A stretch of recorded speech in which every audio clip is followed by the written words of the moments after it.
Neighbors who live here along Little Neshannock Creek say high water like this is nothing new. However, it came as a real surprise for a woman who just moved in down the road. With the ground saturated and the rain-swollen Little Neshannock Creek spilling its banks this morning, rescue crews had to show Stephanie Leslie, her 5-year-old son, and 2 dogs a back way to higher ground. I just woke up and my driveway and roads were gone.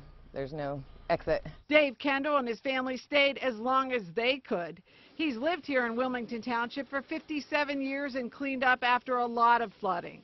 He says he thought Leslie was safe since she was on higher ground. I usually notify everyone, and I didn't tell her, but she lives up on the hill. The one that used to live there, she would stay there and just wait it out. Even though most people who live here along Cottage Grove Road are used to high water like this, with the chance of more heavy rain in the forecast, they tell me they won't take any chances.